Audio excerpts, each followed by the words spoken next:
하나님의 말씀 히브리서 5장 1절부터 4절까지 다 같이 읽겠습니다. 대제사장마다 사람 가운데서 취한 자이므로 하나님께 속한 일에 사람을 위하여 예물과 속죄하는 제사를 드리게 하나니 저가 무식하고 미혹한 자를 능히 용납할 수 있는 것은 자기도 연약에 쌓여 있음이니라. 이러므로 백성을 위하여 속죄제를 드림과 같이 또한 자기를 위하여 드리는 것이 마땅하니라. 이 존귀는 아무나 스스로 취하지 못하고 오직 아론과 같이 하나님의 부르심을 입은 자라야 할 것이니라. 아멘. 히브리서 기자는 구약 율법에 속한 대제사장들과 이 땅에 영원하시고 큰 대제사장으로 오신 예수님을 비교합니다. 이러한 비교를 통해서 예수님께서 구약 대제사장들보다 얼만큼 우월하시고 또 완전하시고 의로우신 대제사장이신가를 설명하고 있습니다. 따라서 오늘 1절부터 4절까지는 구약 율법에 속한 대제사장들에 대한 설명입니다. 구약의 대제사장들은 장차 큰 대제사장으로 오실 예수 그리스도에 대한 모형이고 그림자입니다. 그리고 대제사장들이 1년 1차에 한해서 하나님께 드리는 속죄 제사는 예수님께서 이 땅에 큰 대제사장으로 오셔서 자기 몸을 단번에 들이심으로써 영원한 속죄를 이루실 것에 대한 예표이며 모형과 그림자입니다. 염소와 황소의 피가 인간을 양심상으로 온전케 할 수 없습니다. 그러나 예수님께서 십자가에 달리셔서 흘리신 보혈은 영원한 속죄를 이루셨기 때문에 구원받은 성도들은 과거와 현재와 미래의 모든 죄로부터 완벽하게 사함을 얻게 된 것입니다. 그렇기 때문에 구약 대제사장들과 그들이 행하는 대속죄일에 관한 규례는 예수님께서 이 땅에 오셔서 영원한 속죄를 이루실 것에 대해서 모형으로서 보여주는 것입니다. 자, 1절에 보면 1절은 구약 대제사장들이 하는 역할을 기록하고 있습니다. 대제사장은 이스라엘 백성들을 대표하는 자입니다. 이렇게 이스라엘 백성을 대표하는 대제사장이 1년 1차에 한해서 대속죄일에 짐승의 피를 가지고 지성소에 들어가서 은혜의 보좌에 피를 7번 뿌립니다. 그러면 하나님께서는 짐승의 피를 보시고 이스라엘 백성들의 모든 죄를 사해 주십니다. 이처럼 대제사장은 이스라엘 백성들을 대표해서 짐승의 피를 가지고 지성소에 들어가서 그 피로 말미암아 이스라엘 백성들의 죄를 사함받게 하는 중요한 역할을 감당하였습니다. 대제사장은 하나님과 인간 사이를 연결하는 중보자입니다. 죄로 인하여 하나님과 인간은 원수가 되어버리고 말았고 하나님과 인간 사이의 그 관계는 깨어짐으로 말미암아 다시는 회복이 불가능하였습니다. 그렇지만 하나님께서는 율법에 규정한 대로 성막에서 짐승의 피로서 속죄 제사를 드리면 이스라엘 백성의 죄를 사해 주시고 하나님과 이스라엘 백성들의 그 관계를 회복시켜 주실 것을 약속하셨습니다. 그래서 대제사장은 짐승의 피를 드리는 속죄 제사를 통해서 하나님과 이스라엘 백성을 연결시켜주고 그 관계를 회복시키는 중요한 역할을 감당하였습니다. 자, 그리고 2절과 3절은 구약 율법에 속한 대제사장들의 한계와 또 연약함에 대해서 말하고 있습니다. 구약의 대제사장들은 하나님께서 기름 부으셔서 세우신 성별된 존재이지만 그 또한 인간이고 또 얼마든지 죄를 범할 수밖에 없는 연약함을 가지고 있다는 것입니다. 그래서 대제사장은 이스라엘을 대표해서 속죄 제사를 드리기 전에 먼저 자기와 자기의 권속들을 위해서 속죄 제사를 드려야 합니다. 자, 2절에 보면 저가 무식하고 미혹한 자를 능히 용납할 수 있는 것은 자기도 연약에 쌓여 있음이니라. 즉 아무리 성별된 대제사장이라 할지라도 얼마든지 죄를 범할 수 있는 연약함을 지닌 존재라고 말하고 있습니다. 여기서 무식하고 미혹한 자는 실수로 또는 의도치 않게 부지불식간에 죄를 범하는 것을 말합니다. 하나님께서는 얼마든지 회개하는 자의 죄를 용서해 주시는 분이지만 하나님께서 용서하실 수 없는 죄가 있는데 이러한 죄는 짐짓 범하는 죄입니다. 자, 히브리서 10장 26절 27절입니다. 우리가 진리를 아는 지식을 받은 후 짐짓 죄를 범한 즉 다시 속죄하는 제사가 없고 오직 무서운 마음으로 심판을 기다리는 것과 대적하는 자를 소멸할 맹렬한 불만 있으리라. 여기서 짐짓 죄를 범한 즉 예수님의 은혜를 믿음으로 말미암아 구원받은 성도가 짐짓 죄를 범하게 되면 다시 속죄하는 제사가 없다는 것입니다. 즉 회개가 불가능하고 이러한 죄에 대해서는 하나님의 맹렬한 심판만 있을 뿐이다 라고 말합니다. 여기서 짐짓이라는 말은 고의로 또는 계획적으로 의도적으로 라고 하는 것입니다. 뻔히 죄인 줄 알면서도 고의로 범하는 것에 대해서는 결코 하나님께서 용납하지 않으시고 용서하실 수 없고 이러한 죄에 대해서는 반드시 심판을 하시겠다는 것입니다. 이스라엘 백성들에게 하나님께서는 가나안 땅에 들어가면 전국에 6개의 도피성을 만들라고 명령하셨습니다. 도피성은 피해 보수자로부터 생명을 부지하고 또 생명을 보존할 수 있도록 만든 성읍입니다.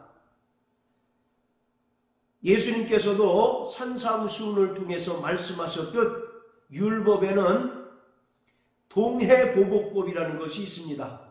즉 상대방이 나에게 해를 끼친 만큼 나도 상대방에게 해를 끼치도록 율법은 규정하고 있습니다. 그래서 상대방이 내 눈을 손상하게 하면 나도 상대방의 눈을 손상시킬 수 있고 상대방이 내 치아를 상하게 하면 나도 상대방의 치아를 손상시킬 수 있다는 것입니다.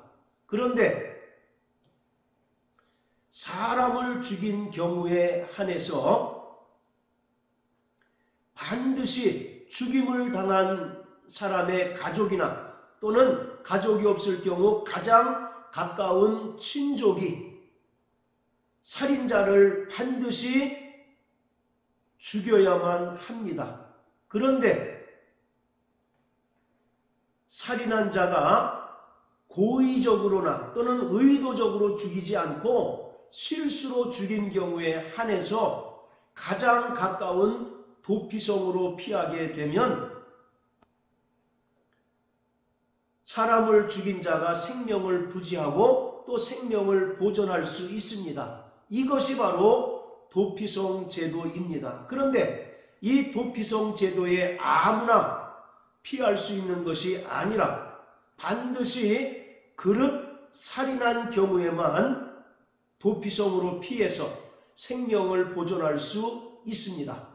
자, 민수기 35장을 다 같이 읽어봅니다. 민수기 35장.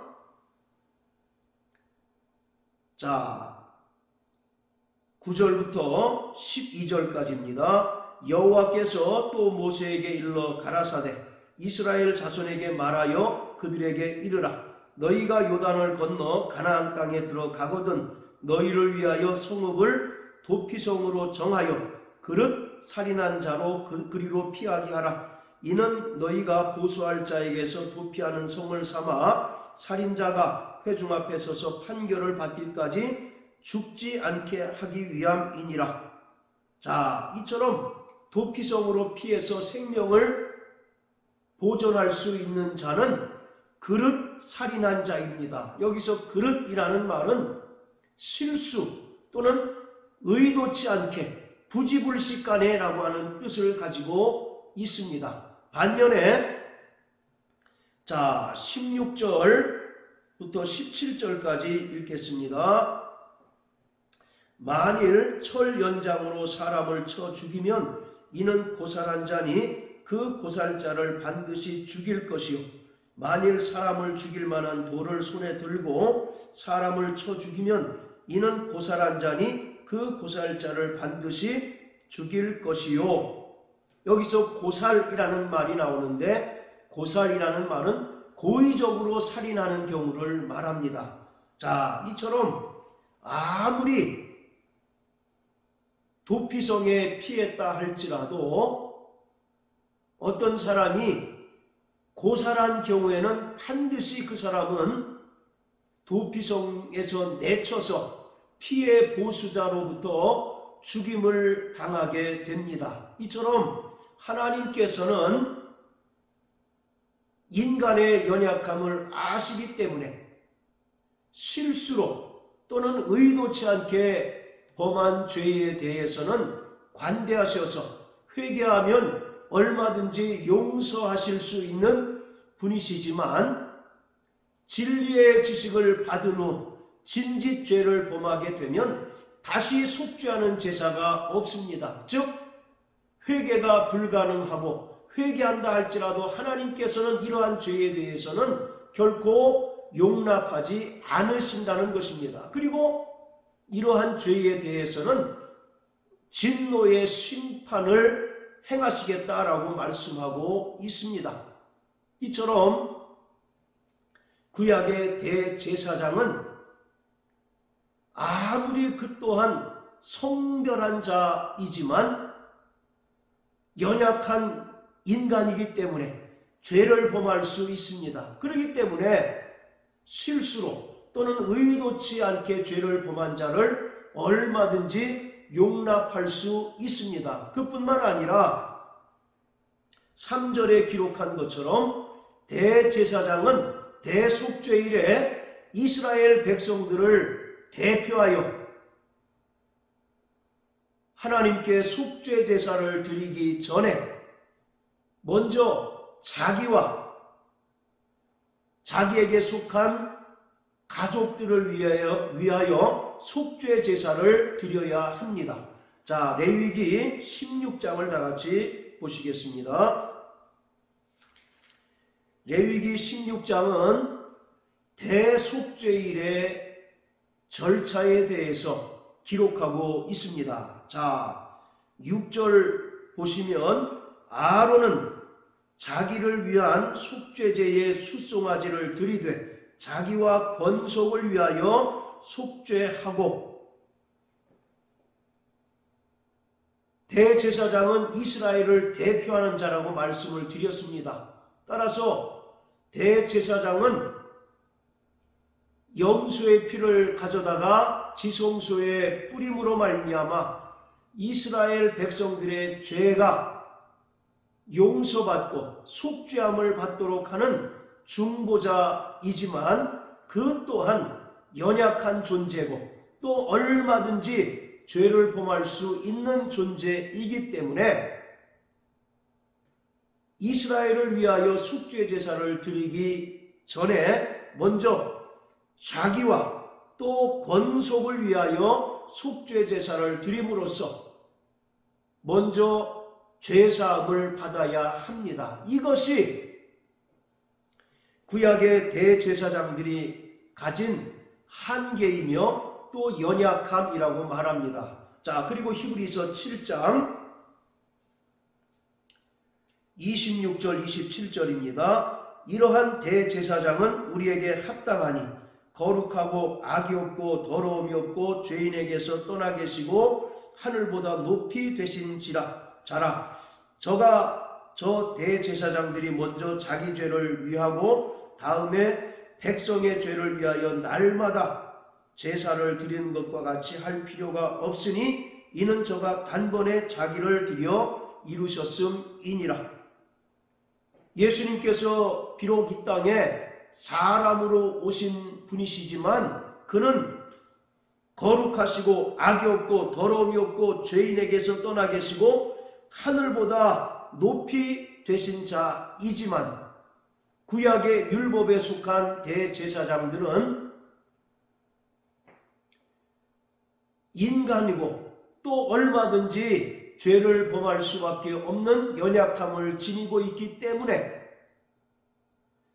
이스라엘을 대표해서 속죄 제사를 드리기 이전에 먼저 자기와 자기에게 속한 권속들을 위하여 속죄 제사를 드려야 한다는 것입니다. 이처럼 구약의 대제사장은 연약함을 가지고 있고 또 한계가 있지만 예수님께서는 큰 대제사장으로서 그는 죄가 없으신 분이시기 때문에 자기 몸을 단번에 희생제물로 드리셔서 영원한 속죄를 이루어 주셨습니다. 자, 그리고 히브리서 5장 4절에 보면 구약의 대제사장은 아무나 할 수 있는 것이 아니라 하나님께서 구별하여 세우신 자라는 것을 말하고 있습니다. 구약의 이스라엘은 12지파입니다. 그 12지파 중에 하나님께서는 레위 지파를 택하셔서 성전 봉사하는 일을 하셨습니다. 다른 11개 지파들은 모두 세상 직업을 가지고 세상 산업을 통해서 먹고 살지만 레위 지파에는 하나님의 이름을 기업으로 주셔서 그들을 성전에서 봉사하는 직무를 감당하게 하였습니다. 이것은 레위 지파가 나머지 11지파를 대표해서 하나님을 섬기는 것과 같은 것입니다.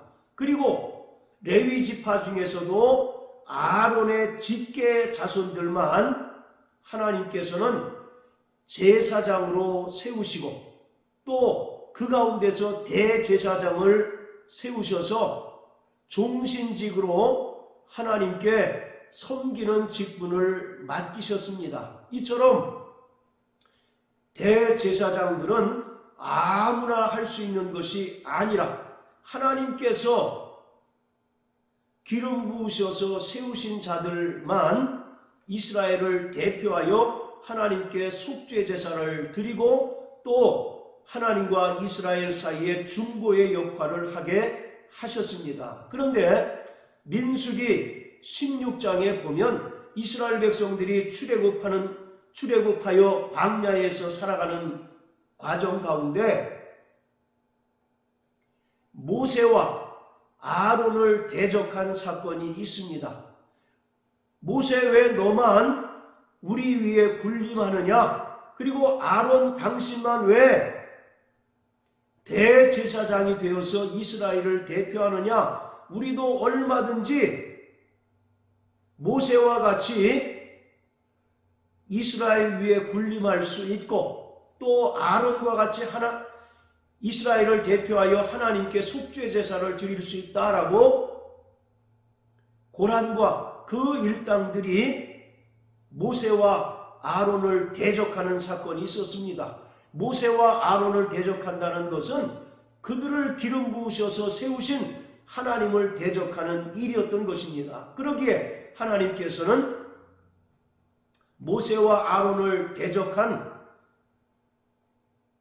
고라 자손들을 땅을 갈라지게 하셔서 그들을 땅속에 삼키움을 당하는 심판을 받게 하였습니다. 이처럼 구약의 대제사장들은 하나님께서 기름 부으셔서 세우신 성별된 자이며 또 이스라엘을 대표하는 자이지만 분명한 한계와 또 연약함을 가지고 있습니다. 그리고 그들이 하나님께 드리는 속죄 제사의 유효 기간도 1년밖에 되질 않습니다. 그러나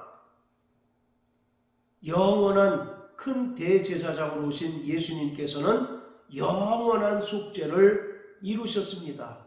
그렇기 때문에 구약의 대제사장들은 장차 오실 큰 대제사장이신 예수 그리스도에 대한 예표이며 또 모형과 그림자에 불과합니다.